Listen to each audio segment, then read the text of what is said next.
Greetings, flesh creatures. It is I, Megatron. On behalf of TFYLP, I want to congratulate you for listening to the most refined collective podcast on this miserable little planet Earth. Yes. Here you'll find knowledgeable fans discussing every aspect of Transformers and beyond. Now, enjoy the show while I continue my path to complete conquest of all of you miserable biological entities. Predacons, terrorize! Starts. Hi, welcome to TFYLP, episode 540. We are live tonight. It is Wednesday, August 9th. I'm Lucas. I am joined tonight by Phil. Hi. And Christian. What up? And Anna. Good evening. And Catherine. Hello. So, welcome everyone tonight. We've got decided to have 4 extra people because I don't really have a lot of input on the topic myself. So, So, Lucas, we all communicated behind the scenes, and this is just an intervention for you of like, why have you not watched it yet? So tonight we're going to be talking about Transformers Earthspark and why Lucas hasn't watched it. Yeah, We're going to berate him for 2 hours straight. Mm-hmm. How many episodes have you seen, Lucas? like 1. Dude. No, maybe it was All 2. together, or Wait. just of the new batch? You are denying yourself. No, It's way lower than 26. So this is what happened. So I watched the first couple episodes with my kids, and I was like, "Hey, what do you guys think?" And they're like, "Yeah, it's really cool." And then I was like, "Okay, well, like, do you want to watch more?" And they're like, "No, that's all right. We'll watch it later." And so then I was like, "Hey, I want to watch Earthspark. Do you guys want to watch it?" And they're just like, "No, not right now."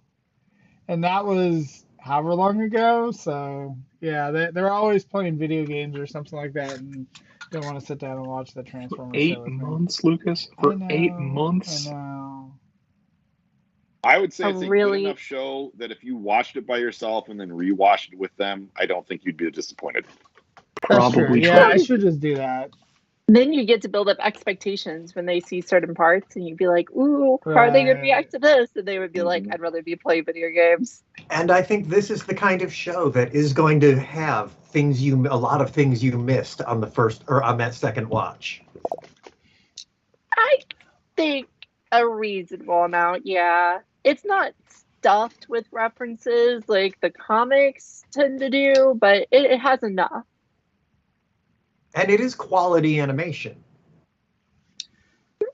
Apparently, Ron's calling me out here. Says I'm not a real fan, and I do. I feel really bad that I am He not pulled the watching. true fan argument on you? Oh. Well, and it's I like pulled a that on good Twitter show today. too. It's not like, whatever, some kind of garbage. So. No, it's not like you skip the Netflix series or the I watched Machinima the series. Netflix series too. That's the bad part. Did you watch the Machinima series?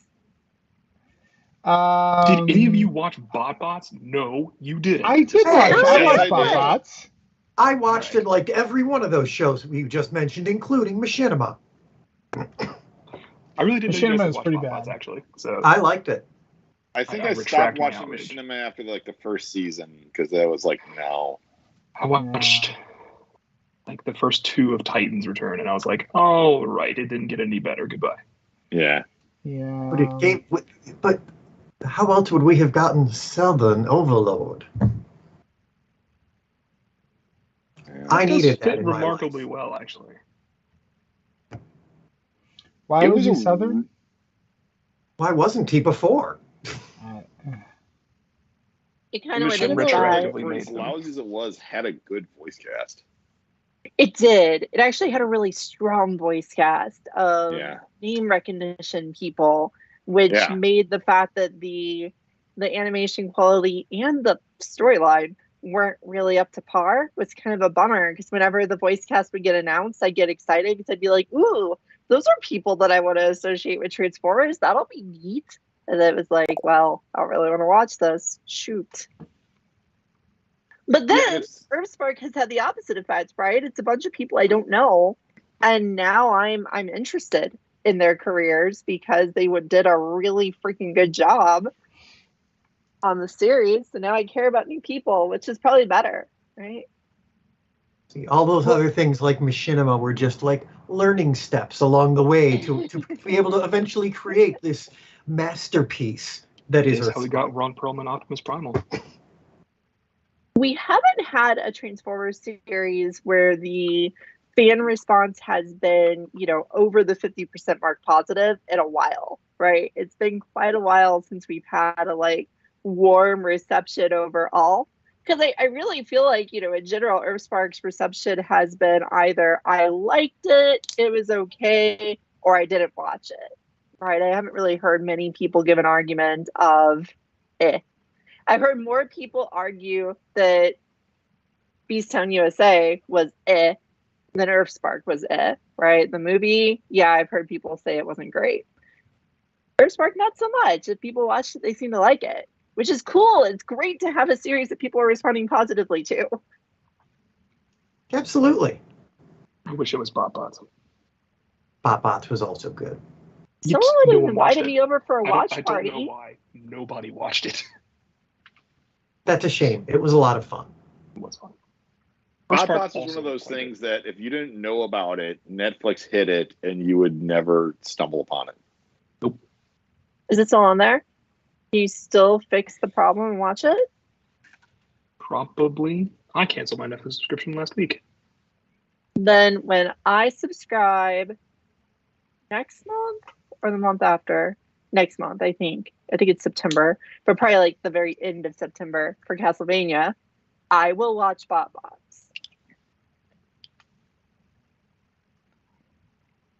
I'll be more excited about Castlevania, but I'll still watch BotBots.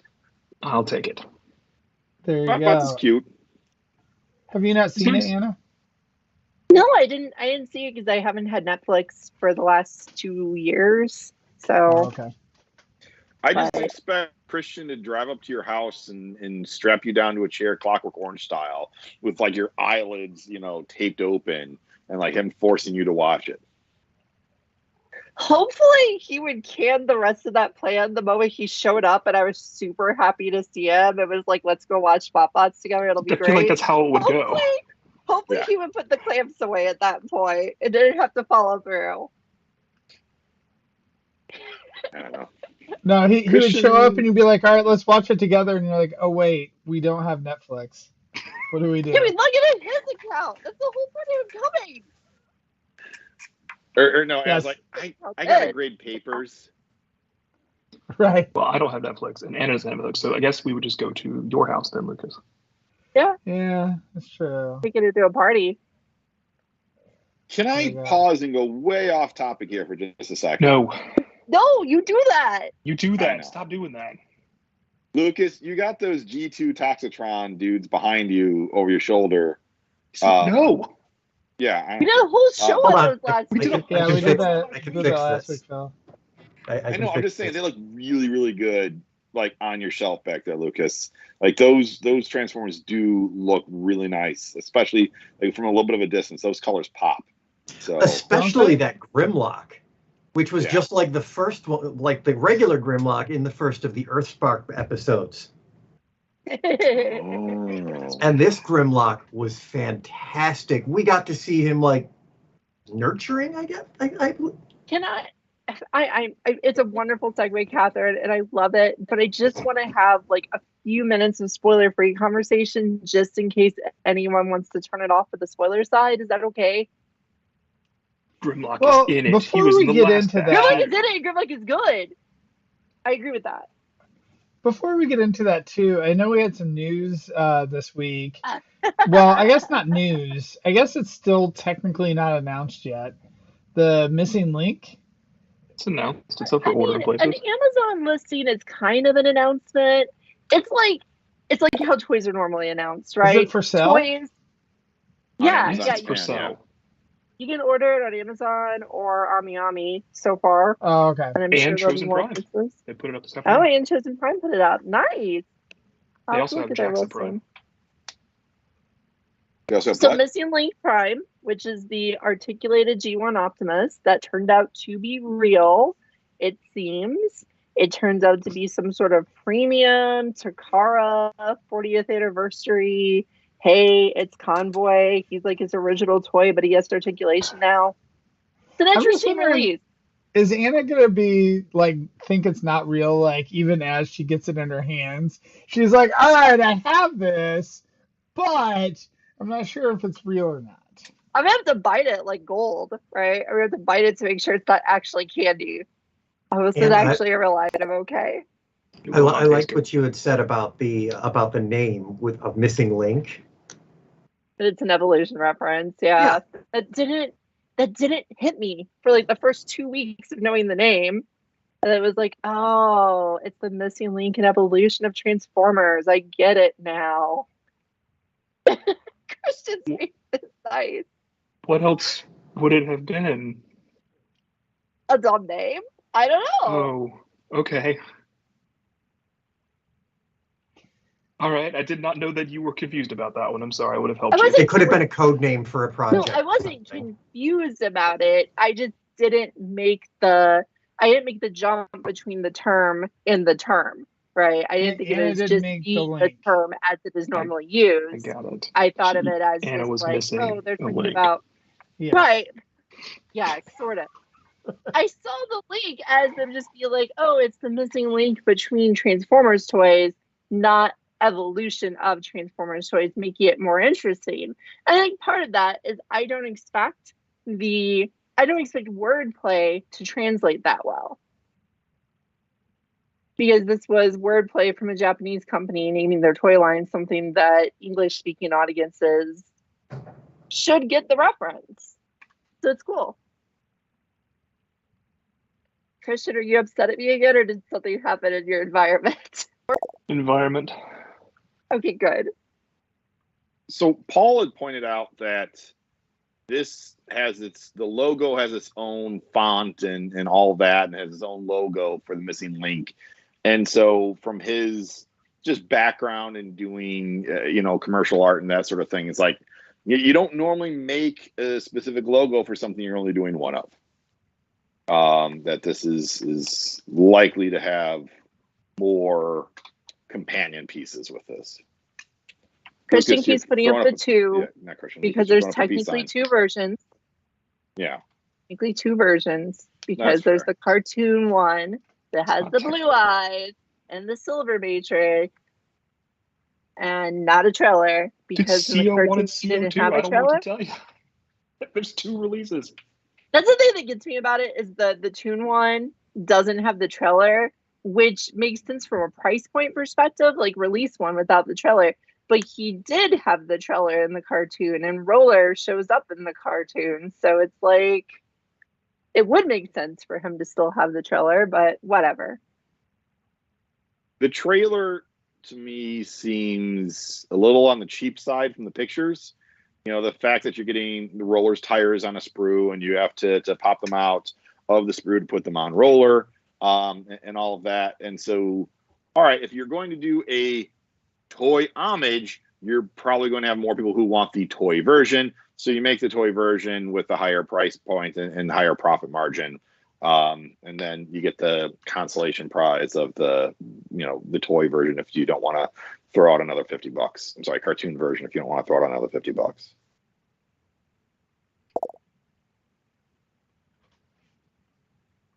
I think that's the logic behind it. It doesn't make sense to split it on the cartoon line, but it works, right? It works because you wouldn't want to just release the trailer by itself, right? That's something that good old KFC is doing right now with their Super Genrai release, is that they're releasing the trailer first without the cab. I think that is a terrible sell strategy. So yeah, it makes sense to just release a cab version. Doing the cartoon / toy split there is a little odd, but there are enough differences between the two. Are there more than two differences, or are there only two differences? Three, I guess. Eyes, colors of the windows, and color of the matrix. Those the only differences? I thought the blues were different a bit too. I thought the reds were different. Okay, then the base colors are different too. I pay less attention to base colors than I do like drastic color changes, like silver to gold. Like the gold matrix just looks like it's from another dimension to me because it's like I just expect it to be silver. So when I saw that gold matrix hanging out of his chest, I was like, "What is that thing? Weird. Is his blade? Does he wear it as a necklace? I don't get it." It does feel like they could have just slotted that in with the Diaclone line and just been like, "Hey, look, it's Oh, they could have, yeah. Convoy." But they wanted to hit us. I mean, this is for us, right? This is to get us as much as possible. Plus, the Diaclone line wouldn't have released it without updates. The Diaclone stuff is all modernized. Well, it's the articulation thing, I think. But then again, I don't pay that close attention to the Diaclone line. There have been like... Diaclone Convoy homages that they've put out. Yeah. And to your point, Anna, they've been significantly updated. Yeah, I mean, this is literally like they show a picture in the listing. If you go to any of the listings, you'll see the picture of the original toy beside the missing Link toy. And it is just the original toy with some stylistic updates. Like, not everything is exactly the same, right? The head actually seems more rounded and softer than the original head. I always thought the original head was so severe compared to the cartoon character that we got. The hands work differently. They swivel out, so the hands look quite a bit different than they originally do because they actually use the hinged fingers like they've been doing in some of the higher end mainline figures. So there are some differences. It doesn't look exactly like your G1 toy, but unless you're me and over analytical, you probably won't notice it on the shelf. It does look like the G1 toy. So my question is anyone getting it?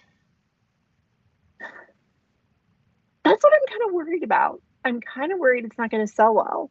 Like I'm in a weird place.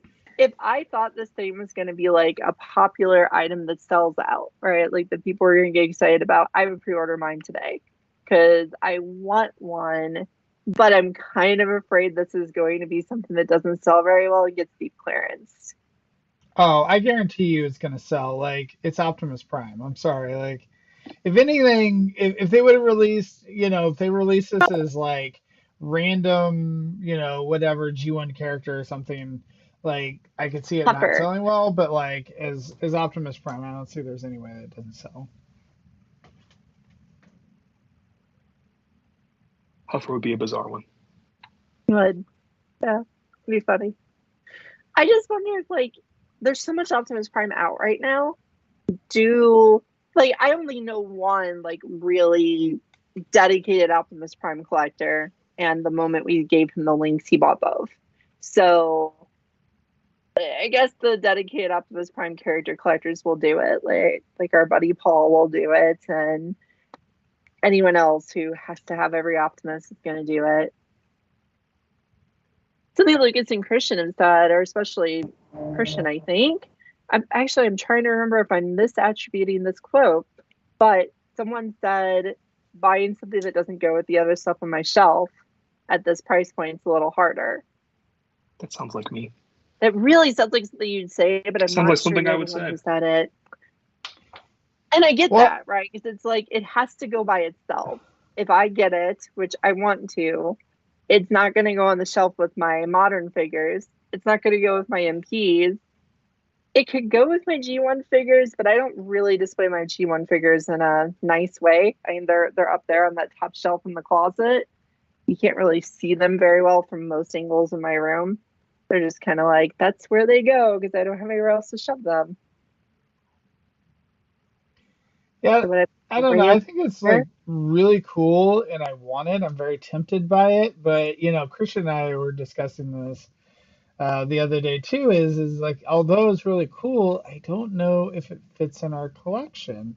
And especially now where so much of it, like we keep getting, all these various characters in, Legacy and whatever else that, kind of replacing some of the older vintage ones. and they all go together and they all have a similar style and all that. And it's like, because like I don't necessarily want a one-off, but then I also don't want to go down a rabbit hole either. So it's like, I don't know, like that. Although I think it's super cool, and I heard it sounds like that. I think they're doing it in kind of like original style packaging, and there might even be styrofoam involved potentially. Like I was like, man, that sounds really cool. But That might man, get And me. it has some metal. They haven't confirmed any piece except for the chest, but the front chest is metal like the original. There might be more metal on them too. It's a reasonable price to me. Some of our cast members not with us tonight have disagreed, but it's 120 to 130 depending on where you order it right now for the trailer one, and like 75-ish for the non-trailer one. I think that's reasonable. It's high, particularly if you look at it in terms of, it's more than a leader but less than a commander, or if it's with the trailer, it's more than a commander but less than a Titan. So like it feels worth it to me. That's all I can say. I don't know about parts count. I don't know how complicated it was. It feels like an okay price. The counter argument to that, of course, is like you just said, the parts count, right? With it being a G1 figure, even with added ankle tilt and wrists that come out and all that stuff, it's still going to have significantly less parts total than probably a modern Voyager, right? Like it's probably less parts than a Voyager figure. And Hard the to say, trailer, probably. Phil said a little bit of this earlier, the trailer really does seem to be more or less a one-to-one replica. It's the same. They show that there are changes on Roller, so that he has flip out lights and you can tilt his gun up and down. But other than that, I think it's mostly a one-to-one replica, which isn't a bad thing, but that doesn't make it feel like, that premium of a figure. I think part of the price for this thing is that it's special. I think that's just something we have to admit, right? Like it's kind of like how when we all opened our Victory Sabers and we had to say, part of what's cool about this toy is how good the packaging is. Part about what's cool about this toy is the cardboard separator as a poster, right? We had to admit to ourselves that part of that price ticket that we paid for that thing was the presentation. It wasn't in a freaking cardboard box that said Transformers like a Selects figure. It was in a nice, fancy, well-done figure case. And you guys have heard me say for years now that I want my 40th line to be, the Earthrise Kingdom Legacy 84 dudes in 84 packaging. I've said that for probably even has a decoder. 5 years, I think I've said that. So they would get me with G1 packaging. Little red decoder, like Christian. And does it will decode that's in the product listing. It will decode the thing on the back. That may get it for me.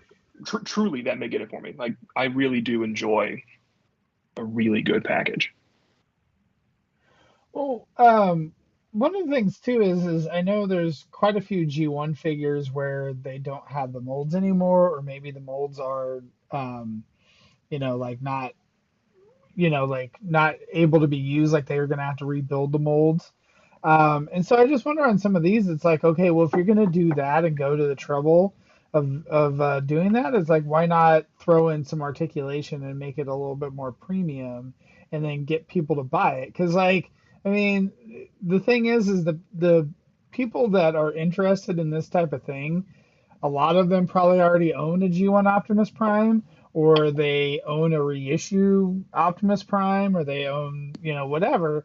Like in on down the line of some of the G1 stuff. And so I just wonder, like, this is for any G1 collector, I feel like this is kind of like something that they're probably going to end up getting, just because it's different. Is this going to be released in America as the 40th anniversary line? I think not. I think Pulse will probably offer it like they offer the other imports, but I don't suspect it will be a Hasbro release. I mean, the thing, again, that's hard with this is I don't know that, places like Walmart and Target, which is like the only place that they sell that kind of stuff, is willing to, put $120 item like on the shelf quite yet. I guess Lucas, that's an interesting point. that's an interesting point, though, then around the prices.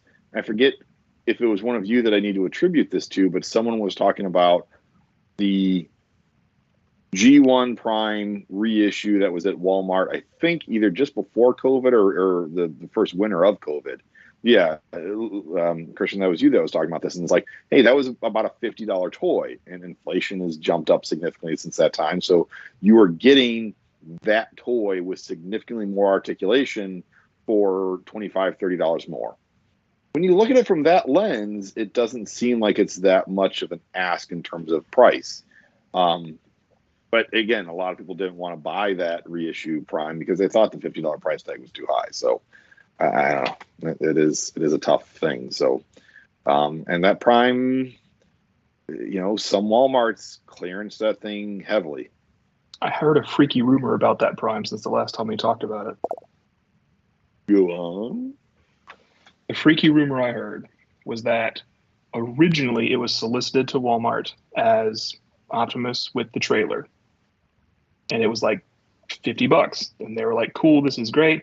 And then they kind of got towards the end. They're like, oh, we're not going to include the trailer. And so Hasbro said, oh, so we're going to decrease the price on that. And Walmart was like, no, there's no reason to.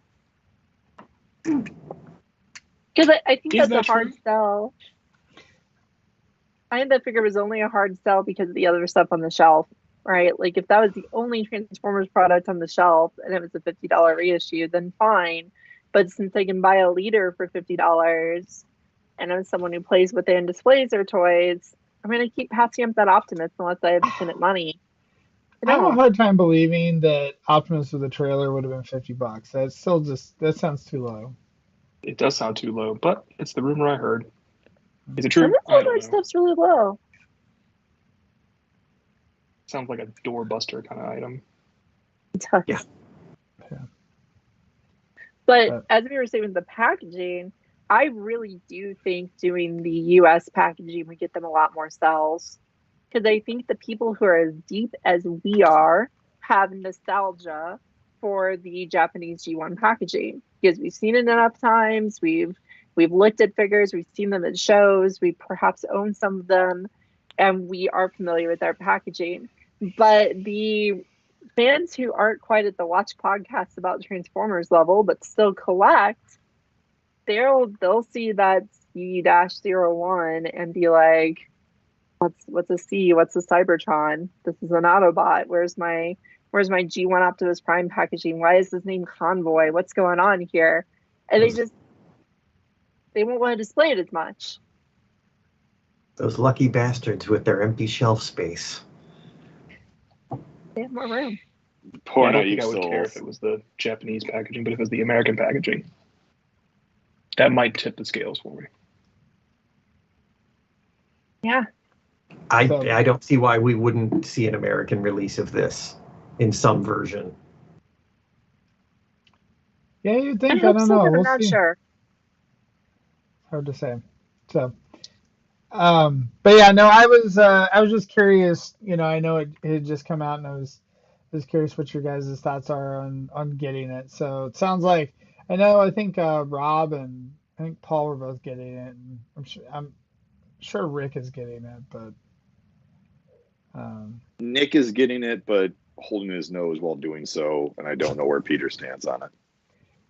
I would think Peter's probably getting it too. But Yeah. I haven't I'm asked. less fancy than the rest of you. I really want to be on the buy it side of the fence. We'll see. I'm about 50-50 right now. So yeah, A no from me. Yeah, I'm a thumbs down. So, I did go over the fence on the Lunar Rover, Lunar Explorer Prime. I did go over the fence when the mass release of that got put up on Amazon Japan. That's Yeah, gonna be I'm fun. pretty sure I'm going to get that one. See, it's funny. I actually am kind of more tempted by this G1 Prime than the Lunar Rover. I don't know, for whatever reason. I mean, I think it looks cool, but again, it's. Because you don't like space. I do like space, Christian. I don't know what you're talking about. You must not. Not a true space fan. Ah. See, to No. me, He likes space. He just doesn't like science. Mm. both are a part or of history, right? Earthspark, Like, I guess too, which is supposed to be our topic tonight. Yeah, Y'all let's just wanted to get go talk Earthspark. about other stuff.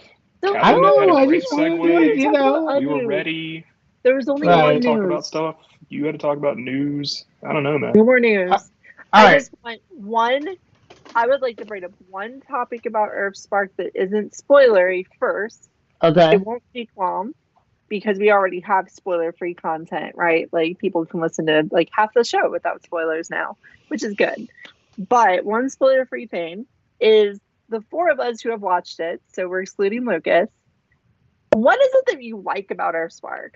Why is it that you want the person who doesn't want spoilers to finish after we're done not talking about spoilers and go watch the show?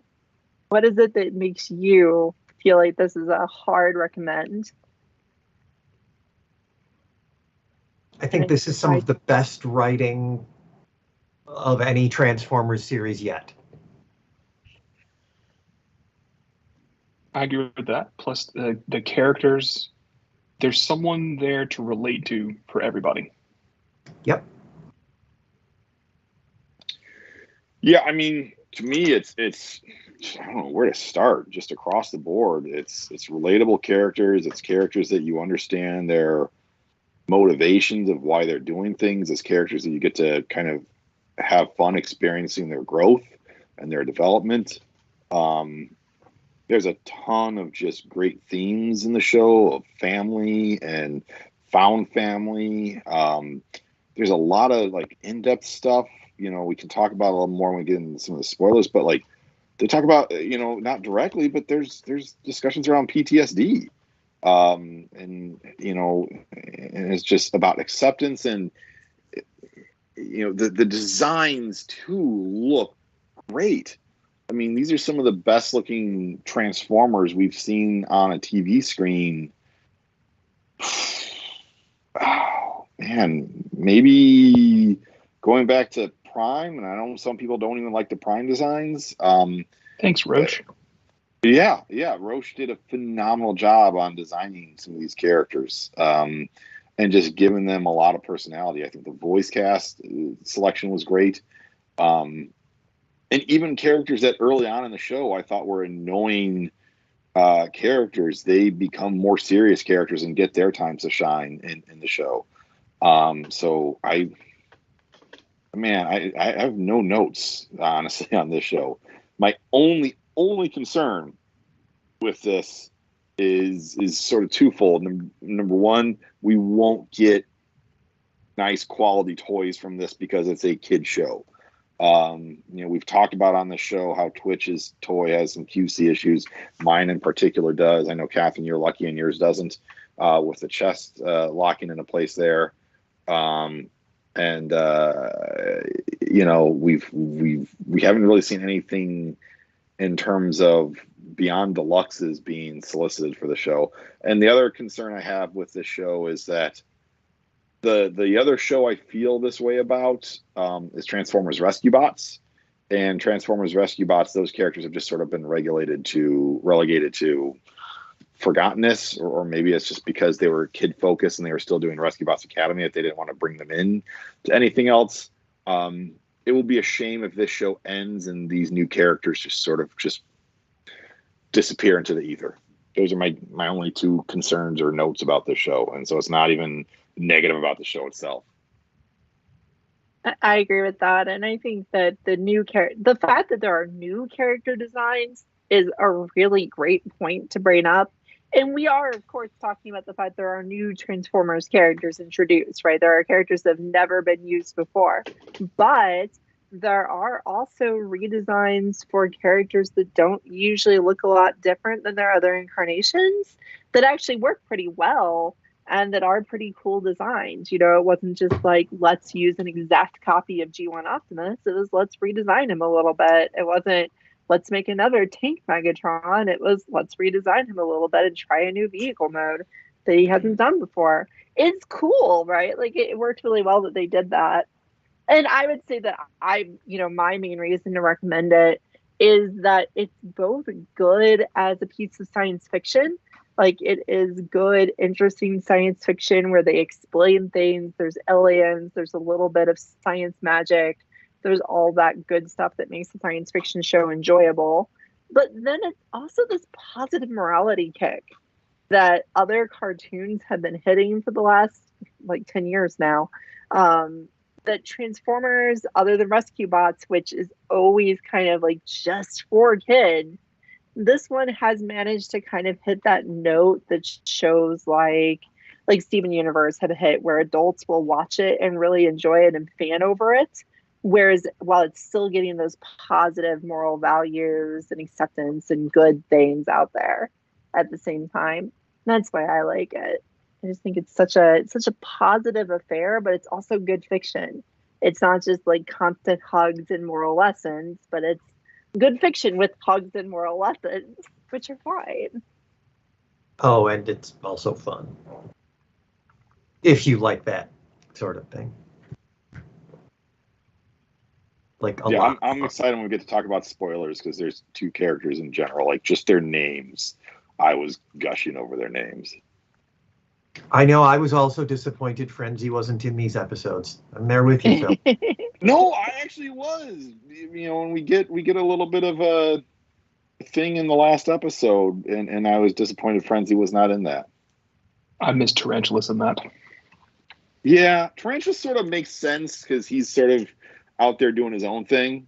And I guess Frenzy, you could say, is not with this group, but yeah, I would have liked to see more Frenzy. And see, that's more right. That's going to be the main story arc for season 2. We all Where's Frenzy? Earthspark 2, the search for Frenzy. Like the fight between her and her dad. It's going to be a whole thing. Yeah. Is her dad Soundwave? Yes, her dad's that way. Okay. I mean, Soundwave Yeah, could be Big she Brother. signed her photo, "Don't tell Dad I'm here." Okay. That's great. I didn't know that.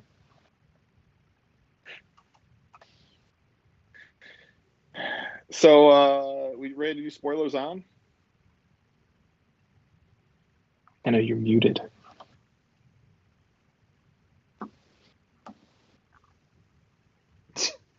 Is Anna like I thought I triple was muted? There you go. Oh, yeah. Anyway, I thought I was going to have to go assassinate my dog, but not quite. So this is the third set of episodes for the first season of Earthspark. It's one complaint I have heard from people is the way it's been released has been a nice handful of episodes that had a nice conclusion for part 1, a handful of episodes that had no conclusion for part 2, and then a pretty small handful of episodes for the end that was mostly the ending and not a whole lot else. So, kind of a mixed way of release. But now that we have the third chunk, we have our full opinions of the whole series. Obviously, watch everything else first. If you haven't watched the first 2 parts, don't skip to the third part. This is the Cyberverse. The episodes go together. At this point, if they're here, they're gonna stay. Yeah, I would say you don't get the emotional punch of part 3 without certainly part 2. Yeah, obviously part 1, but like part 3 didn't have as much emotional impact as part 1 and part 2 did. It was a little more action focused. With part 3, which it makes sense. You're kind of building up to this, this big thing. I don't know. At least for the Terran Transformers, there wasn't as much emotional movement with them as there was in section 2. Well, we did open right up with some emotional.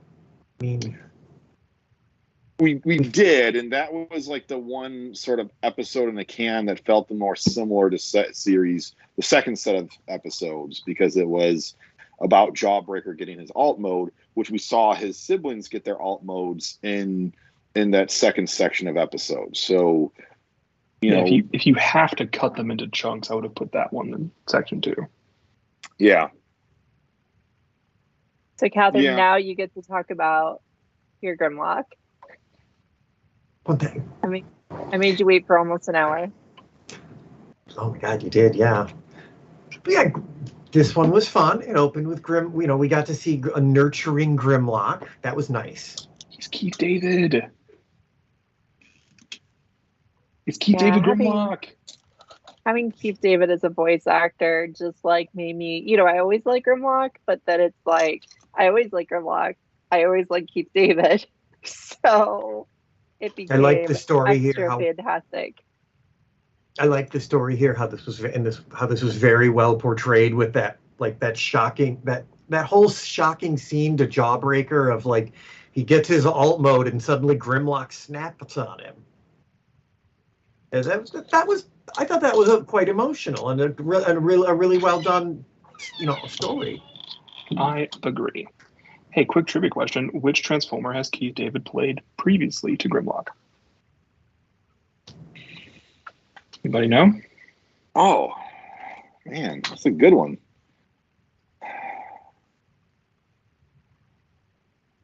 He played Barricade in the 07 movie video game. Oh, wow. That's a nice deep cut there. There you go. That's what you keep me around for. Knowing the answers really for wasn't trivia night. You gotta take me. Anyway, I'm like, was he in an episode one-off of like animated or Prime? he was Barricade though. Yeah. No, I'm just sitting here thinking Christian's going to tell me that he was one of the many wasted talents in the Machinima series. That's what I figured I was about to hear. That would be that's a really good guess, though. That was a good guess. He was over there in 07.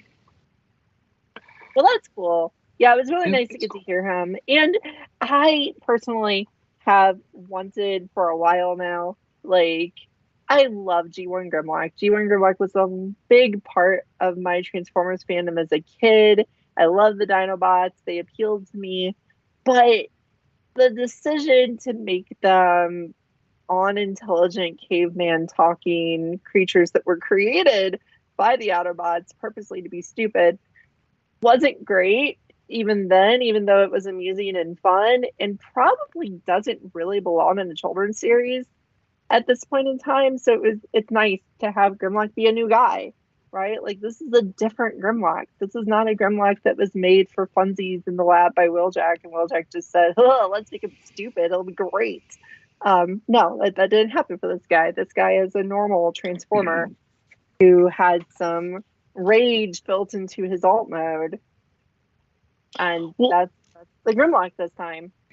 Yeah, and that's where I was alluding to earlier, where we get that PTSD sort of subplot, and they don't specifically say it out loud, but he was in those robot brawls. He was mind controlled by Mandroid, and so he is, he's suffering from that, and we get a little bit of that with hashtag as well, where she is suffering the after effects of that. So it was kind of cool to see both those characters be able to kind of relate to each other in that regard, and know, like, oh, that sucked, that was unpleasant. I agree with that. That was something that always left a bad taste in my mouth with the old Marvel Transformers comics back in the day. That Transformers never felt trauma, never felt like upset about things that happened to their bodies, and these ones do, which made me feel a lot better. I'm glad these fictional characters felt trauma. I'm glad that they are altered by their experience, like living creatures. That's a nice way to put it. I did like it was that just episode. missing in a lot of those series. So yeah, it was a good episode. I liked the start of it, and it did feel like the rest of the series so far.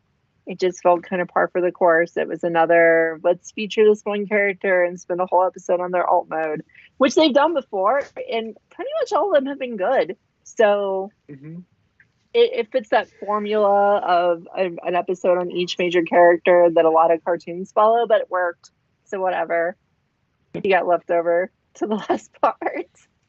I was a little worried that, like, Jawbreaker's personality seemed to shift a little bit when he got his alt mode. That he got a little bit of, a little bit brash, a little bit cocky, and then that kind of got put back to play. His personality kind of came back to his normal, like, aw shucks sort of self. I don't know. Jawbreaker's, I think, my favorite character in the show. So I was glad to see that he didn't get he almost became like high school jock when he became a Dinobot, and that got tempered down kind of quickly. We had that first childlike excitement. Yeah.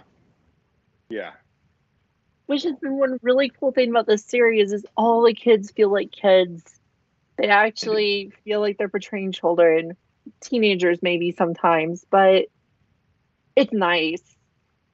They're not Charlie Brown style super intelligent children, and they're not annoying baby noise children either. They're actual children, flawed like children are. Yeah, they're overly emotional, but not to the point of like roll your eyes back and get annoyed. It's like you empathize with them far more than you have from the vast majority of human characters in any Transformers cartoon. And Transformers fans love to complain about humans. It's really hard to complain about these humans. Yeah, I'm usually right on board with that. Rarely are there good humans in Transformers shows, but I relate to Alex and Dot a lot. I also relate to Bumblebee a lot, which has never been a thing for me, particularly during the movie years and the Swarm. But this Bumblebee is like, he's the older brother guy to the kids, and he's like this hero to Alex. Just Alex is a weird Transformer worshiper guy, which that's all of us.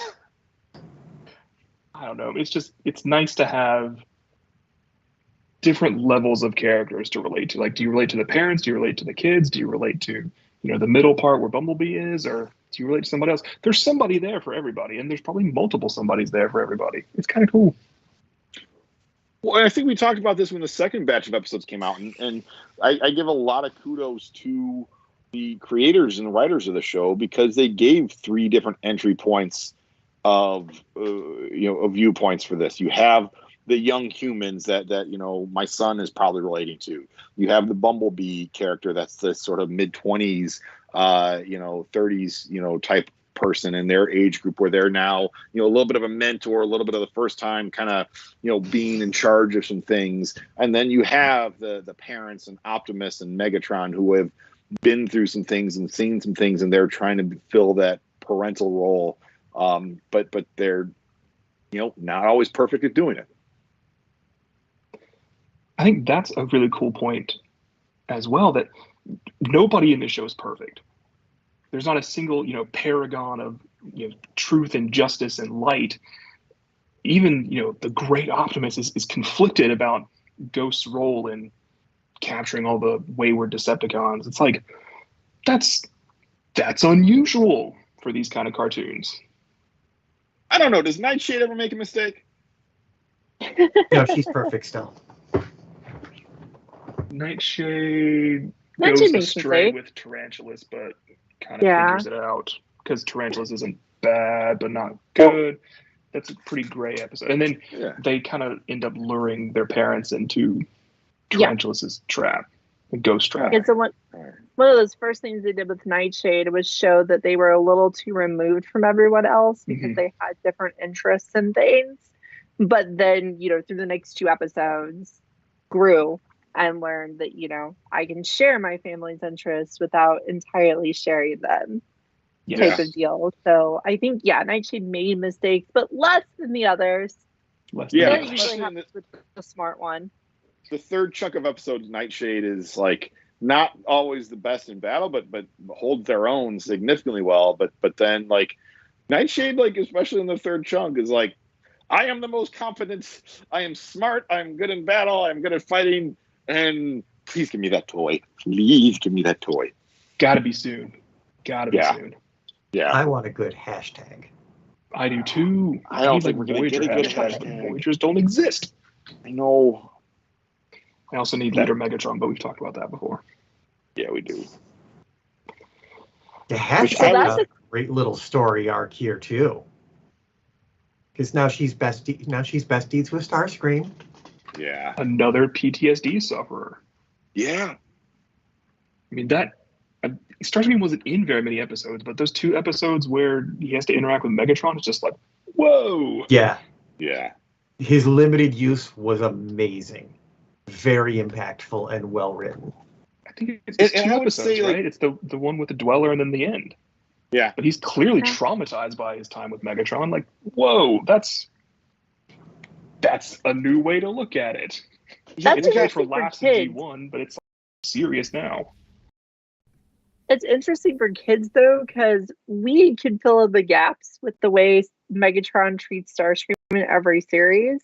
The kids watching the series who've never seen a Megatron and Starscream dynamic, they don't have that. They're like, what did Megatron do to Starscream? What was their relationship? Because I don't know. It's interesting just to see like what would go through their heads, because we all know what we're thinking. Right. They bitter ex-wives. Yeah. But that was the same vantage point that Hashtag had. And I think that was one of the great parts about the show is that Hashtag had this vantage point of like, listen, I haven't seen all of the drama that you and Megatron have been through. So I also think with Starscream, what was interesting is we got two tastes of Starscream. In the first set of episodes, we got like just basically Starscream grinning menacingly right into the camera. And then, in the second set of episodes, we had a flashback to Starscream fighting Megatron, Starscream leading the Decepticons against Megatron and against, Earth and all that sort of thing. So to then get Starscream where we finally get him to have an episode that focuses on him, and yeah, he's still a conniving, pompous snot to an extent. But no, they gave him a lot of depth that, we've gotten from Starscream in more recent versions of him, but it was still fun to see. He had character development. Starscream doesn't usually get that. And I think that's one of the fun things about this show, and I think we've talked about this a lot, which is the like, all right, Autobots are fighting the Decepticons through Cybertron, and there's a war. And so the fact that they did the IDW thing have gone past that, it allows these characters to grow. And maybe some will just become a-holes again, and maybe some will turn over a different leaf. I think they're all more than meets the eye. I think it's the best post-war that I've seen. I do too. I want to note real fast that Starscream is another recognizable voice actor. He was Steve Blum, who not only is really well known in the anime world, but also has been Starscream before. It's been Starscream before. And he was doing a different Starscream this time. I didn't hear, I didn't just go, oh, that's Prime Starscream. I went, oh, it's Steve Blum, but a slightly different Starscream was cool. I recognize Hashtag's voice actress from Young Justice. That's Stephanie Limlin. Who's she in Young Artemis. Justice? Artemis, okay. It's the same voice too. It's not. She's not even doing anything different. I haven't jumped back on Young Justice. Now it's been on Max again, so I want to do that. So anyone who listens to the show or watches the show relatively frequently, you've maybe heard that I am probably the one who has read all of IDW Phase 2 and 3 and likes it probably the least out of the cast. I was the least impressed with it.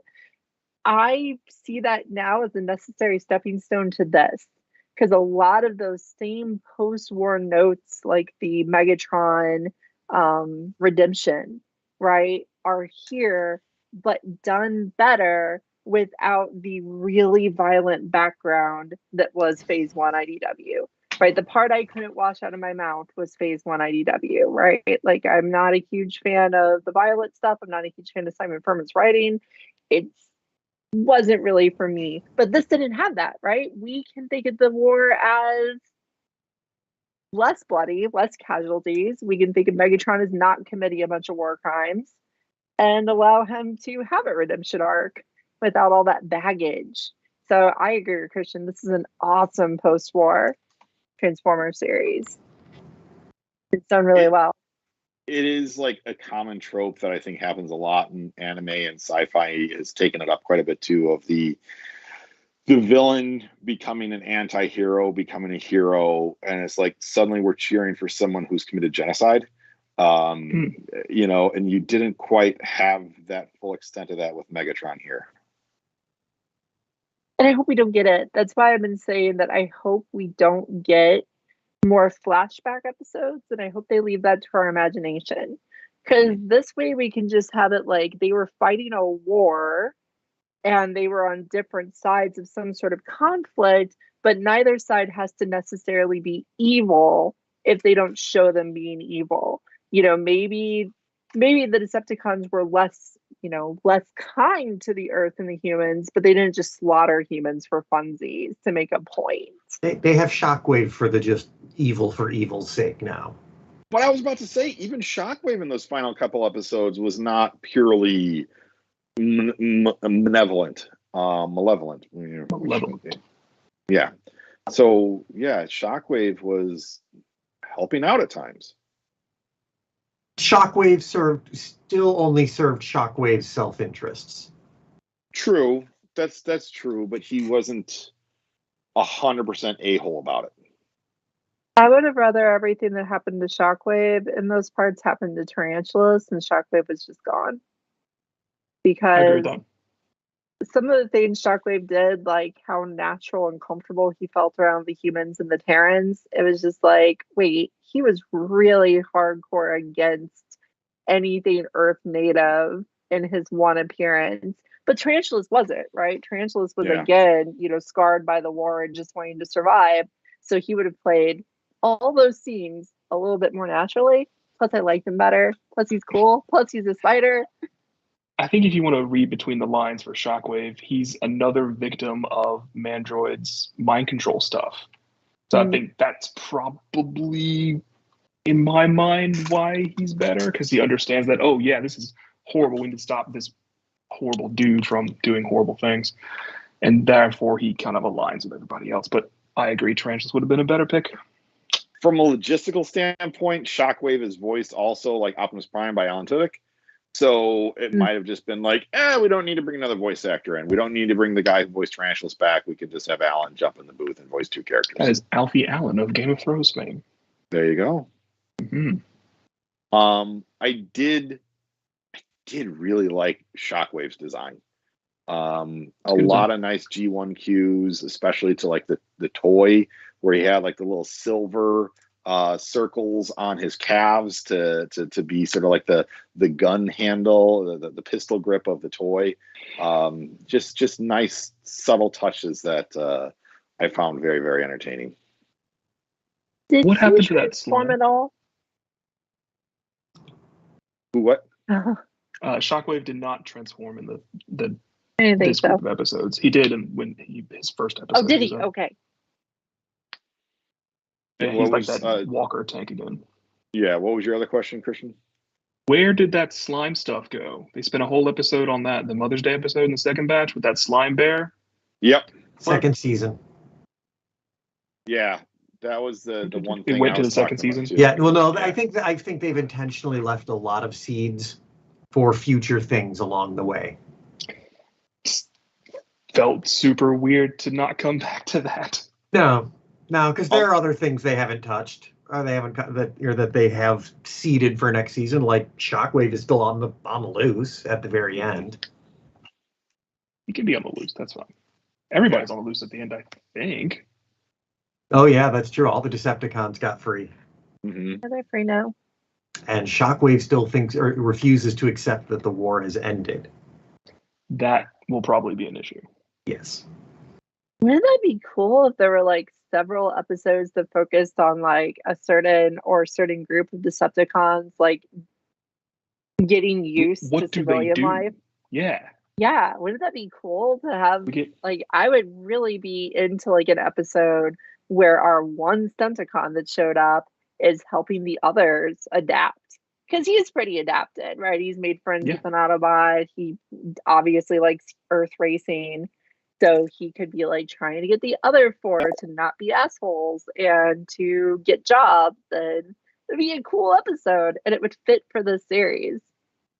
Yeah, I think Breakdown is one of the shining Decepticon examples of this series. That he always said he was a Stunticon first. What does that actually mean? Anna, I want to see your episode to figure that out. But like, he's not out there causing mayhem and destruction. And neither is Tarantulas. Or even Swindle and Hardtop. Not really. They're trying to steal to get by, but they're not. Like you said, they're not just doing bad things to humans for the fun of it. None of them are. Kind of interesting. Maybe next season we'll all see the Constructicons working at Wiki construction yards. How about an episode where Frenzy and Buzzsaw get to run a cooking show on TV instead of gladiatorial combat? Anything with them, I'm in. No, I want to see Frenzy as the Earthspark version of Guy Fieri. I like him already as Statler and Waldorf. There you go. Yeah, that's a good point. I did enjoy the fact that one of the things that I think we've sort of danced around but not hit quite on the head is that the main antagonist was not a Decepticon. The main antagonist wasn't even a Transformer. The main antagonist was Mandroid. And that, I think, opened up the show to explore these different characters in much more interesting light. And I would think, if I really kind of hope, like, maybe if we get like Geaxis in season 2, where we get someone totally off planet, that might be interesting, because to get the traditional Decepticon villain at this point in the show would feel like a step backwards.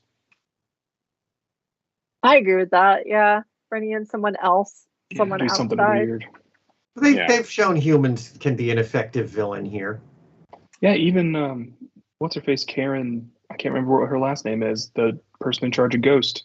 She was a pretty good villain. Yeah. But then I didn't even pick up that she was a Karen until just now.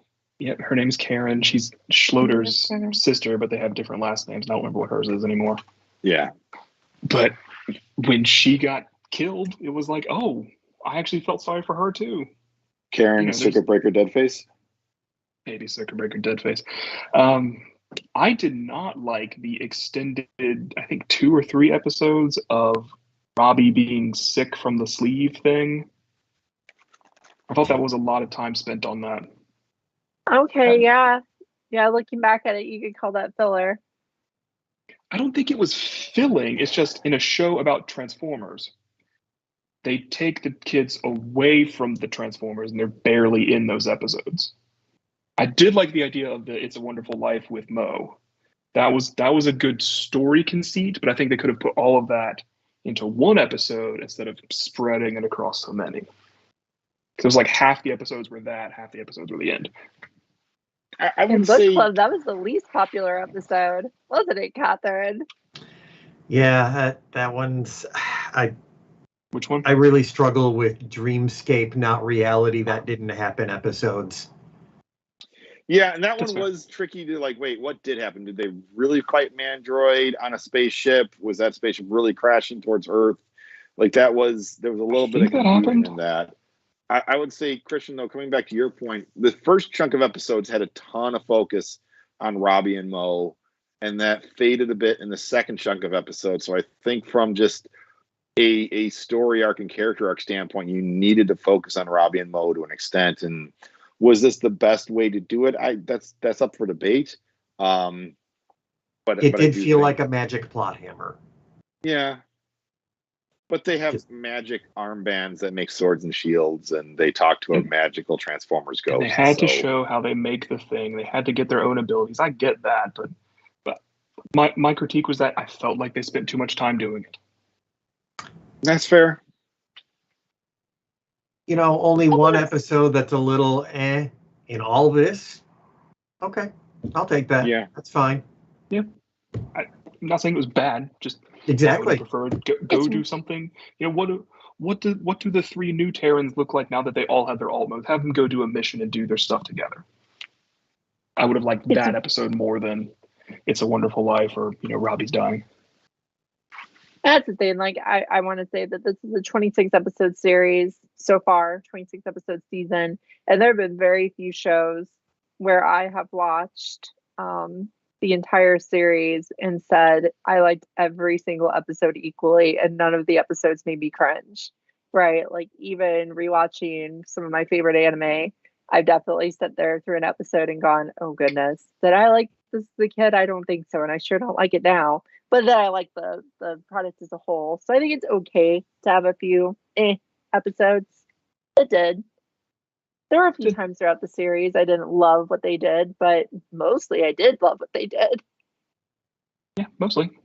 So I have a question now that we're talking about Transformers Ghosts. We're talking about Quintus Prime, Quintessons. Is that something that you guys feel like there's some connection coming towards down the road, or is this just coincidental? That's Quintus Prime's kind of thing historically, so probably. It allows them to introduce another villain or set of antagonistic characters that are not Autobots and Decepticons. And I think they're leaning heavily more in that direction nowadays. So Quintus creates the Quintessons first. Those are the mistake, and the Terrans are the what should have been. Well, and that's a good conflict. We did get a line in there where Mandroid said he liberated the Sharkticons from someone, and he didn't say who the Sharkticons hang out with typically. Exactly. There you go. And these were the two that I just loved: the Blitzwave and Razorfin. Like just their names. Good names. Fantastic. When we saw that footage of them come out, I really thought it was Ripper Snapper. It looks like that kind of design, but yeah. Oh yeah. I liked them. Yeah. Yeah, they were non-transforming as far as we could tell, mechanical shark people.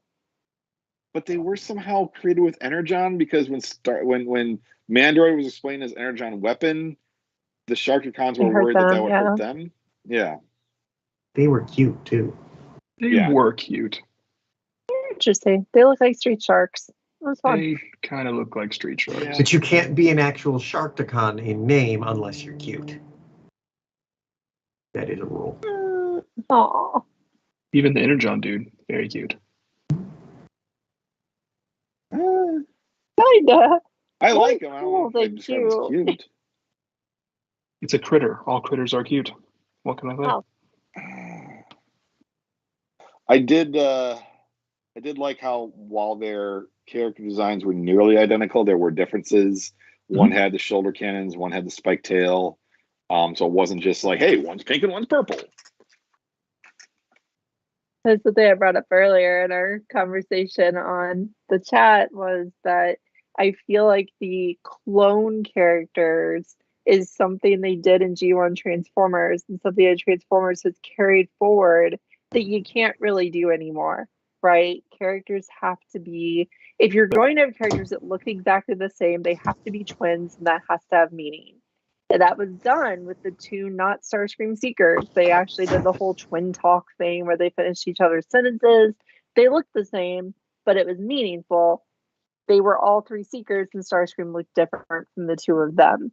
So I think, the Sharkticons are the same, right? Like maybe they're brothers or cousins or siblings or whatever. Or they're like two different members of an alien species that are just hard for us humans to tell apart. Because let's face it, if you look at two bunny rabbits next to each other, like, oh, they're bunny rabbits. But I think that I think the whole era of being able to produce the same guy 3 times and give him different voice actors and say those are different characters, I think that's pretty much behind us, which is good. Oh, it'll never be behind us, Anna. It's just at this iteration, they're not doing that as much. It's behind everyone else, though. Like other toy lines, other cartoons, they've moved on from that kind of like, cheap way to produce extra characters. Transformers keeps doing it because it's history, but let's just leave it. It's good. It is interesting when you bring that up, because the new Mortal Kombat game is coming out soon. And so that was one where you had like all these characters that looked the same, especially the ninjas specifically. And that's because it was just cheap and easy to do that. And so over time, they've each differentiated more and more and more. And so, yeah, you're seeing that significantly with the new Mortal Kombat trailers. Yeah, over the last 30 years, they thought it was important to make each of those guys that used to look identical their own person. And I think Transformers can go that way too, right? Like, look how different the 3 base Seekers were in the IDW run, right? They were such different people that they probably couldn't even work together anymore by the end of the series very well because they had moved on and they were such different people. Different designs would be nice too. So yeah, and I did enjoy that in the IDW books that they would use sort of different toy designs for each of the three Seekers. Even though Skywarp I barely had much interaction with because he was mainly in the G.I. Joe book in IDW, and I didn't read that. Yeah. I think that does make me a little more disappointed in the fact that we're just getting some of the Cyberverse toys for some of the returning characters, like Starscream. Skywarp. Skywarp. That's right. Skywarp was in a different class, and she uses the same mold as the Cyberverse. So yeah, that just is the bummer. I get it. This is a little more kid centric. So yeah, hopefully we some point down the line get better versions of these, and maybe that's a 20 years from now thing. The only reason we're all here right now is that children's toys don't actually have to be bad, right? Children's toys can be made to high quality standards that are interesting and lead to lifelong fandom, right? Children's toys don't have to be crappy, low function gimmick figures. They can be cool toys. So please make the children's series have cool toys. I think Earthspark has shown that it's not actually a show meant to sell toys so much as to be that hook to like get them wanting them for the rest of their life, as this is that enduring first love series. I hope so. Yeah, I do hope we get great toys for them though, and I'm gonna say real toys, and that's gonna not be nice to say, but I got the Warrior Thrash. It is fine. It is a really good toy if it was like 2005. Because the likeness is wonderful. Just missing that extra bit of articulation that we come to expect in really our figures. Yeah. I've heard rumors that we're going to get the deluxe of Thrash. Great. I guess I would do my slight upgrade for that. I've heard rumors that we're going to get a deluxe of all the Terrans except for hashtag. Hashtag? Yeah. That is the rumor. Got Warrior right now. Jawbreaker coming next week-ish. Maybe. I just want to make sure that I can get them on my shelf if they're available because they're so cool. I want to have them. But yeah, they're not quite up to snuff with everything else that's around right now. Yeah. And that's kind of the thing is like you create these endearing characters, give us good toys. And I feel the same way with Rescue Bots. Give me like a deluxe, Boulder would be great. They've been around for more than 10 years now. They can join Legacy. That's fine. Come on. Yeah. I know Serge was excited. He texted me a screenshot of when in phase 3 or whatever, the second universe of IDW, the Rescue Bots are sort of in the background there. That's one of the few instances where they got used. And I can see where Hasbro maybe wanted to keep them siloed because you had Rescue Bots and you had Rescue Bots Academy. So you didn't want to throw these characters into, bloody Transformer Cybertronian war. But now that stuff is done, I'm not saying throw them in a bloody war, but give us more of those characters. I will say though, when we watched the first part of Earthspark, there was a problem that there were no toys, right? When the first part of Earthspark came out, we had seen pictures of just a few toys and there was nothing on the shelf to buy. For part 2, we were starting to get the figures on the shelves, and by part 3, there is an Earthspark section at your Targets and your Walmarts now, right? There's representation of the toys. You may not be able to get the character you want in the style or size class that you want them in, but there are toys there. There is a Thrash. There is a Twitch. They are not the same size class. They are about the same size, but they both exist, right? And there's even a hashtag on the shelves. She's like a finger puppet, but I need to pick up on those finger puppet things. I just think it's a neat way to do transformation. I think so too. And little gimmick figures like that are fine. I just think the warriors, right? The warrior The warrior they're using for Starscream, right? I'm trying to think No, back. Yeah, Deluxe Starscream is the Cyberverse Deluxe. the Deluxe Starscream is the Cyberverse Deluxe, but they're also doing a Warrior Starscream that is closer to how the Earthspark Starscream looks, but in color, right? They did better with the paint job, and the head is big like the cartoon instead of being tiny like the Deluxe. But this Starscream that they're using as the Warrior class figure doesn't have knee articulation, right? There's no knee joint. It's just one molded leg piece. I have it as Slipstream, and it is not a good toy, right? Like, that's a bummer to release this figure at the $15 price point. That is just, it's just not good in any way, right? Like, this is good. This is a bit simplified. He's a $15 figure. He looks like Thrash. He feels like Thrash. And if it's not thing. quite right for you, there are Toy Hack stickers out for these figures. I have the Toy Hack sticker set for Twitch. She's great. On that Toy Hack sticker set fixes the one problem I have with her toy too. I need to get it. It gives her dots in her eyes. So I can send you that part because I didn't want that for mine. I want it because that's what makes them look so alive in this series. You can see which direction their eyes are fixated in, so therefore they look like they're really living.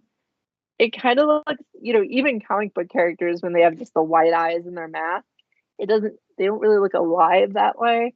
We're just used to being able to tell what direction someone's looking. I like it. Anyway, there are toys out now, right? They're really a smattering. Right, it's really just a messy smattering of different size classes. Some size classes that were in Cyberverse, some ideas that worked in Cyberverse, like the finger puppets, flip changers, deluxes, etc. The collector focus line is what Phil, I think, just went on a hunt for, and I have sitting in front of me, which is the deluxe class.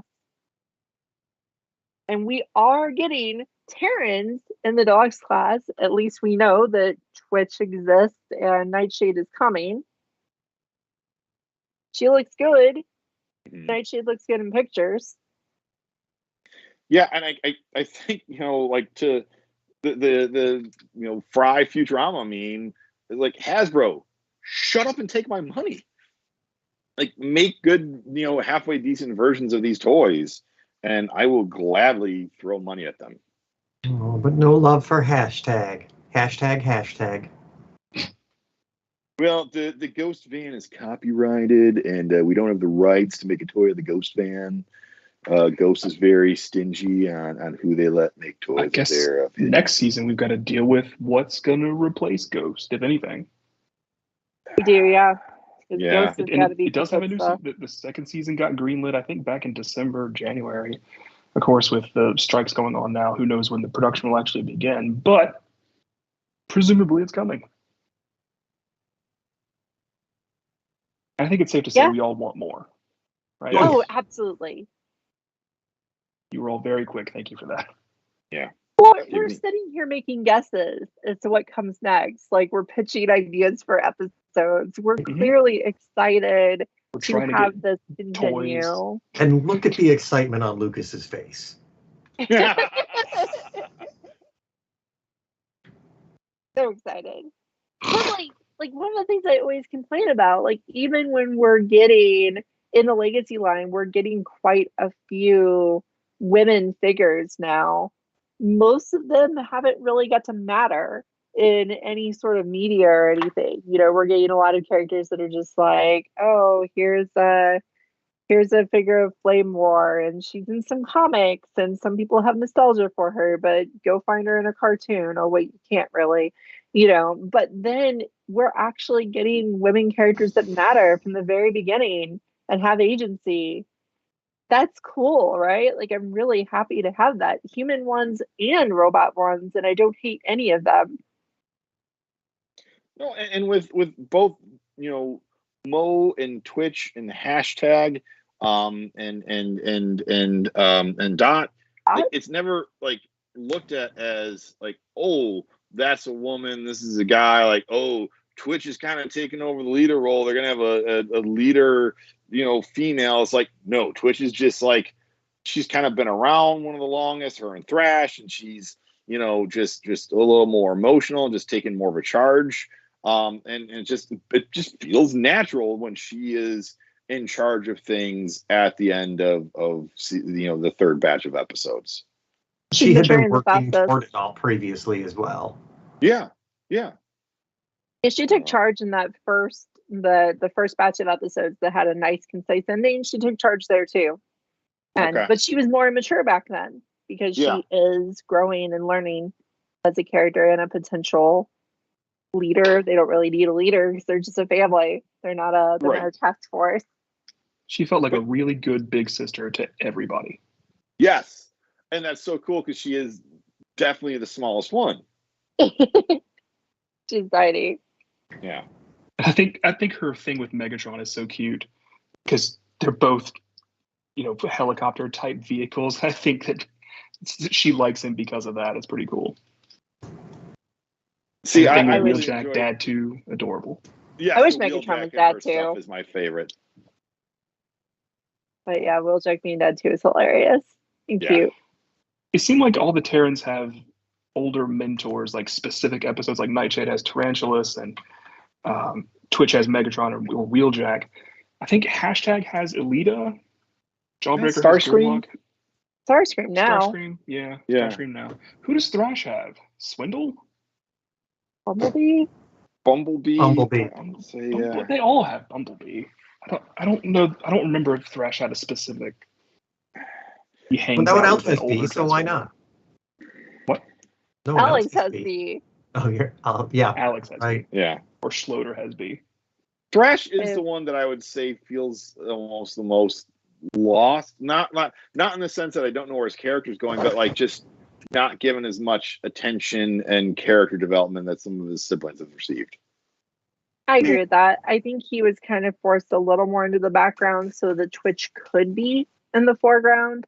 But I think that has caused him to like I was saying, like she feels like she's matured so much, right? Like Twitch has changed and matured and learned throughout the series. Thrash, has he?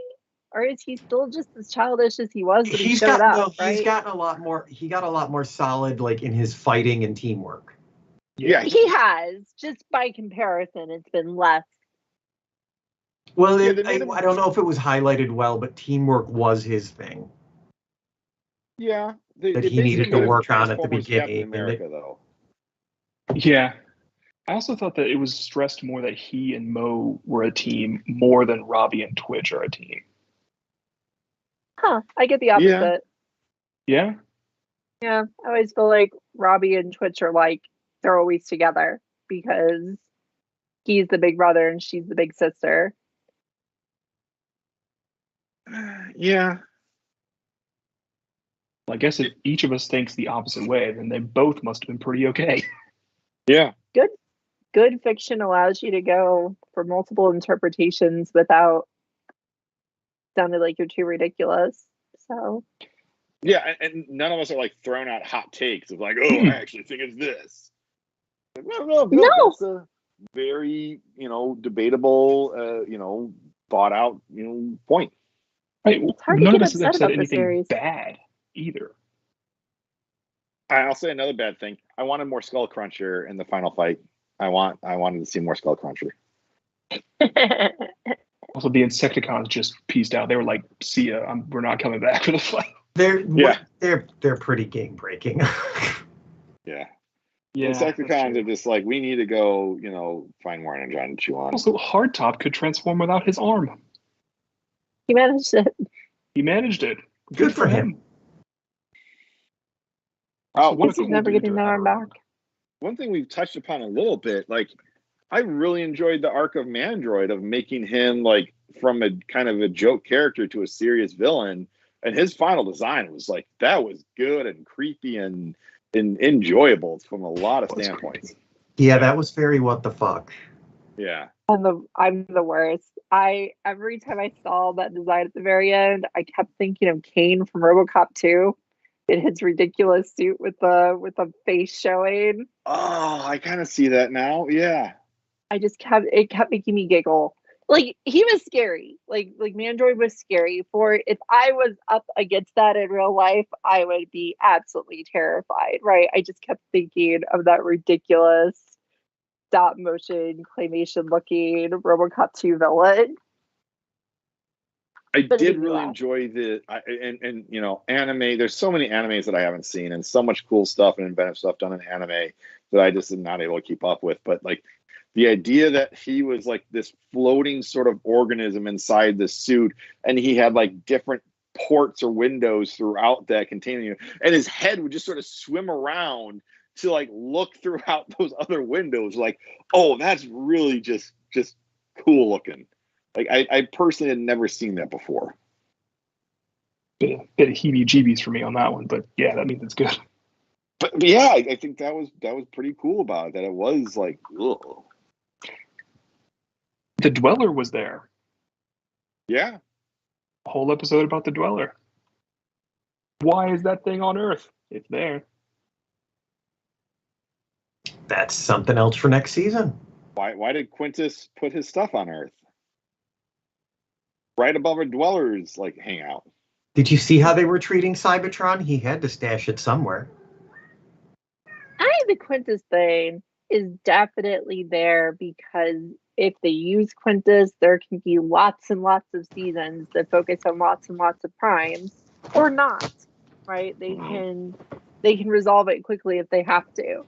You know, if they're told that season 4 is the end, then they can just resolve it, or they can go on for infinite season.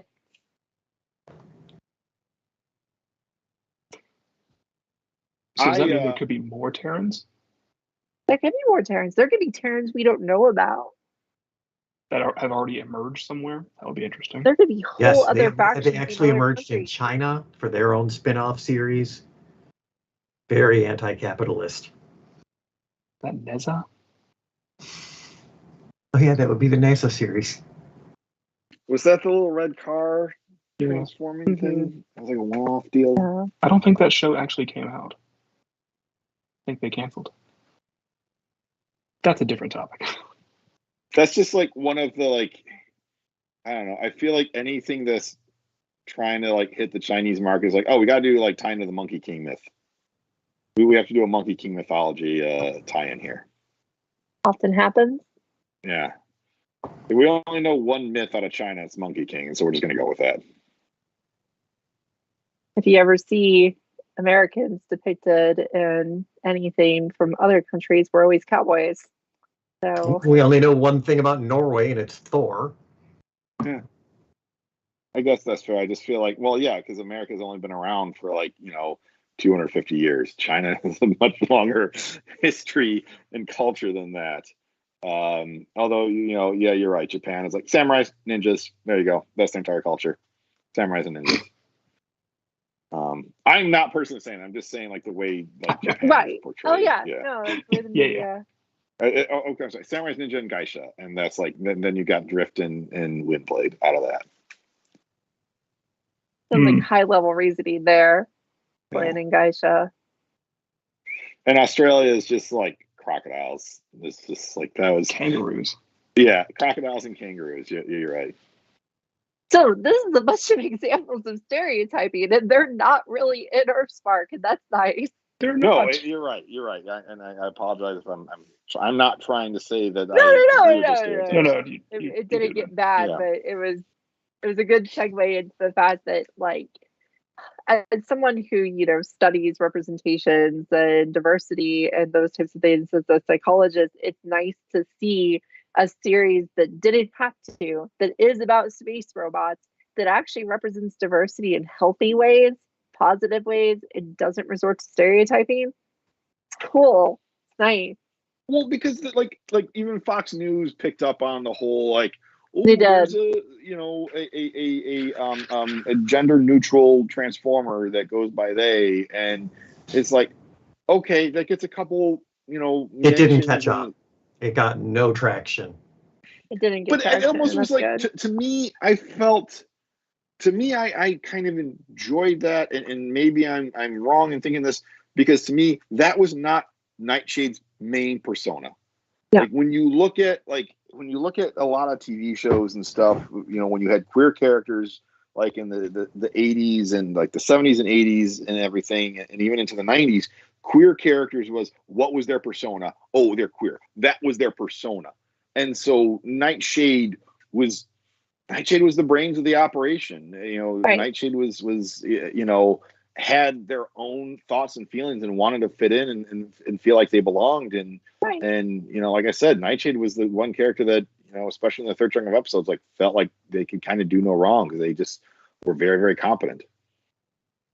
No, that's what I was saying about the lack of stereotyping, right? Nightshade Yes. was more of a stereotypical Donatello than a stereotypical non-binary person, right? Yes. They very much borrowed from the smart character from other series like Ninja Turtles. Yeah. And not from stereotyping of their demographics, which is great. I think that's very positive. I liked that episode in the second batch where Alex is teaching Bumblebee and hopefully Robbie about his Filipino culture, that fighting style. I don't remember what it was called, but like I felt like I learned something about that. I was like, cool. Was that the first or the second batch? Too. That was in the first batch. Yeah. That was the first batch? Sorry. Yeah. I thought. I think so. Whenever that was. I still liked it. Decisively. Yeah. I liked it too, though. Like it was good to have that, and it didn't become his full personality. Mm-hmm. It didn't become something he stereotyped on. He's got. They could have replaced that with any sort of family tradition thing from anywhere. It doesn't matter. It was just I learned something about that one because it was new to me. Well, and I think what would you say his main personality trait is? It's like, well, he's a father and he's obsessed with Bumblebee, and so that was. And he loves his wife.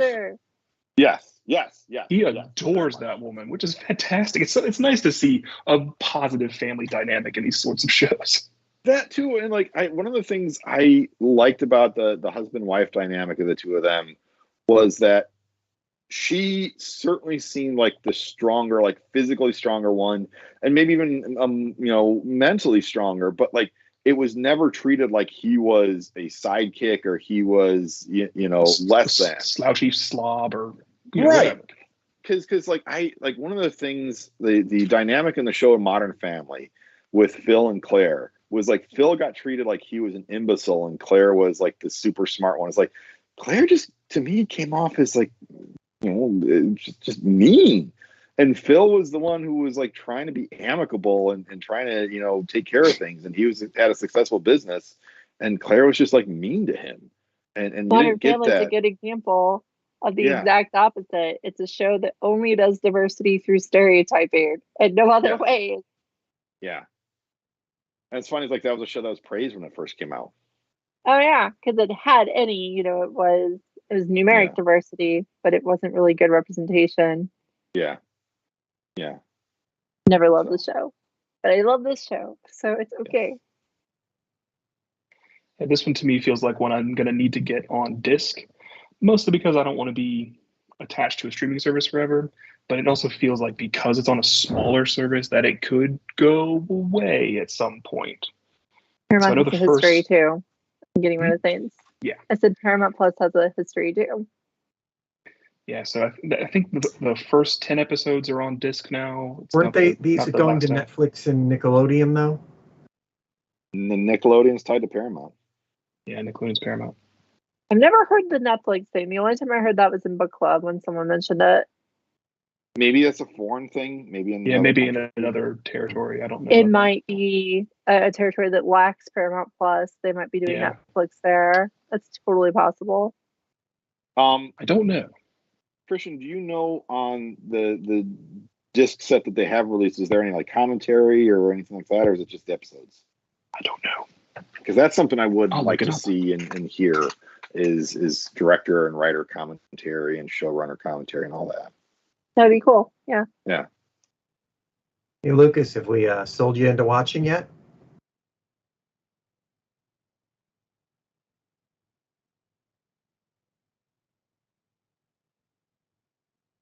I don't think he knows we're. Well, yes, absolutely.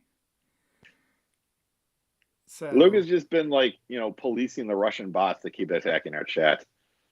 He's been fighting them off tooth and nail. Oh. The listing does not yes. mention anything about commentaries or special features of any kind. Yeah. It's a cheap disc set too. Like that's Yeah. Makes Yeah, it's sense. episodes 1 through 10. Its retail is $13.99. It's presently on sale for $11.83. Well, real cheap. But I think I'm gonna wait to get the whole batch.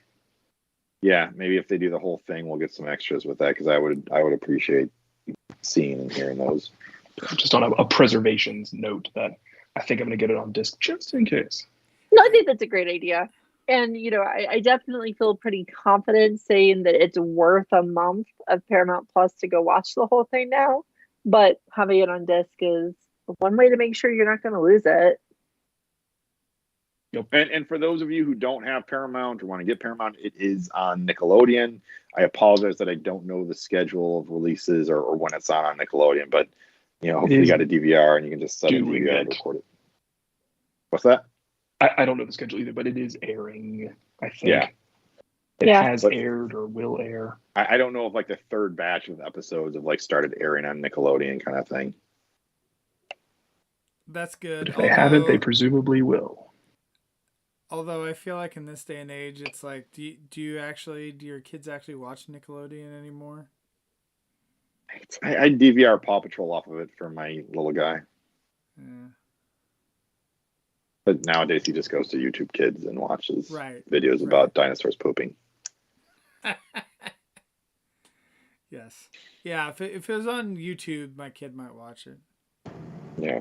Right. If they started singing Skibbity Toilet, my older son would watch it on YouTube.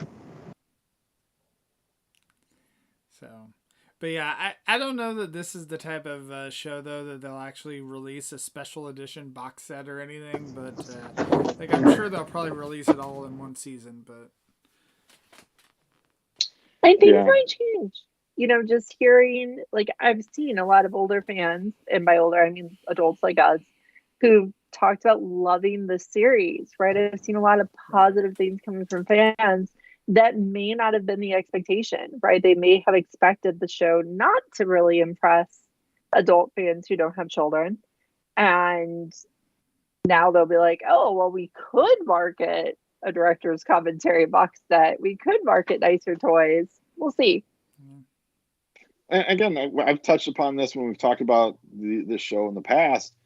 In piggybacking on a point you made earlier, Anna, is they took a lot of the things that worked well and were new with the IDW comics, with the James Roberts, Lost Light book stuff, and they continued on with that. And I think that brought a lot of new fans into the Transformers fandom and a very diverse group of fans. And I think I'm so glad they continue to do that with the show. And again, treat this fan base as, not just as a kid fan base. And I think, better toys and, director commentary special edition box set would be part of that. Yeah, could be. Well, we've gushed. We've gushed specifically on the series for an hour now. Yeah, it's definitely. Any more gushing we need to do? Watch it. So apparently I just need to go watch it, right? You should. You do. I know. I just need to take the time. It's peer pressure now. All the cool kids are doing it. Right. Well, it's a lot of us sometimes we've had conversations on the show multiple times. I feel like we do it yearly. Someone starts the conversation. It's getting stale. I'm getting bored. I'm not as excited about my collecting and my Transformers fandom as I used to be, right? One of us will say that kind of stuff and the rest of us will start echoing it. We'll do a show on it. We do that every year. This is how you keep that from happening, right? You actually watch and consume the new media. You go out, you read the new comics and give them a chance. You go out, you watch Earthspark, you give it a chance. You try the different toy lines. You get your first Cyberverse or Earthspark Deluxe and you see if you like it. That's how you don't hate on it because it's not G1. Well, I don't know. I know that we've spent, a lot of various episodes complaining about the lack of quality media for Transformers. So, I mean, I do owe it to myself to actually go watch it when there is quality media out there. Yep, here it is. You do. We Also, do you are need in to? we are in a nice golden age right now of properties and IP that have a very kids focus, getting just premium content coming out in animation form. Between this show, the Spider-Verse movies, the new Ninja Turtle movie that just came out, maybe you throw Barbie in there, although Barbie's not animated, but like just like these IPs that we grew up with, getting phenomenal creators making content for it is we're spoiled, and Earthspark adds to that. Yep, I will say this is the best piece of Transformers media ever, and unlike the '86 film, it won't scar your childhood. That bear episode's pretty scary. Yeah. The bear episode is Just kidding, Catherine. Just kidding. Dwelling in the Depths is a little frightening. I feel like Christian's over here is like the wheels are turning up there. Is it Yeah, really I'm the trying to best? think. There's got to be something better. The He's best thinking. Transformers story, I still think is going to be Last Stand for me. Fair. That's Stone Attachment. It's real good. I know. Can you imagine not having read that? I can't believe anybody would not read that. It just doesn't You make guys- any sense to me. Anna's going to I can read it and be imagine. like, you're going to be so disappointed when Anna finally does read it. She's like, yeah, it was decent. That's one of the reasons I'm not reading it. Like, you just Well- hit the nail on the head there. Like, I already disappointed them by not liking, especially not liking the beginning It is of More Than definitely ATI as not much. Anna's style. It's okay not to like the beginning more than meets the eye. It's a little slow. But So I don't want much- to disappoint anybody anymore. We agree on But- Earthspark, so we talk about that. Earthspark is definitely way up there. You know, Catherine mentioned the '86 movie too. Like, yeah, put it up there. Earthspark's real good. It's different. And And if you need another excuse to do your Paramount Plus for a month, watch this, and you can also watch Rise of the Bests, which is a Yeah. pretty good Transformers movie. Very solid entry. it is. Bests. There you go. Do we need to end the show like right before 2 hours? Yes, I think we're done. Yeah, we're I'm feeling pretty Randall good. really was hoping we would go all the way to 2 hours. Even. yeah. Nope, cut it off. Yeah. No, we spent like, 30 minutes on Missing Link Prime. So, Yeah. yeah. I did let Paul know that we talked about that earlier in the show, so he can go and, you know. Criticize us. Yeah, exactly. So. We can next week we can talk about the US release of Missing Link that'll come out in the next week. We'll just make this the Missing Link podcast. It'll be great. Could be the next Transformers Tuesday, right? Could be. You need to put up medics for me to order, please. Right. I'm going That's going to crazy. drop randomly. Those Walgreens stuff were always like, It's like gonna be Friday. yeah. I just check Walgreens every stuff day is now. like catching a falling knife. One. Anyhow. So, all right. Well, thanks guys for coming on and discussing that. I got a lot done while you guys were discussing off camera. No, I'm just kidding. Did you finish filing your TPS reports? Right. Exactly. So, but yeah, no, thanks guys. And thanks to everyone in the chat as well. So yeah. So, but yeah. Oh, and then this weekend on Sunday, it's Anna's Anime Academy at 8:30 Central on the Discord. So Glad you added a third A to that. Or Master Force. So Yeah, we talked about Supergun Master Force. yeah, episode 17. Good series. There you go. I mean, not as Still good my as- favorite Transformers animation. Right, there you go. So yeah, so check that out on the TF Talk Discord, and I guess that's it. So thanks guys for joining, and we will see everyone next week. Adios. Bye. Bye.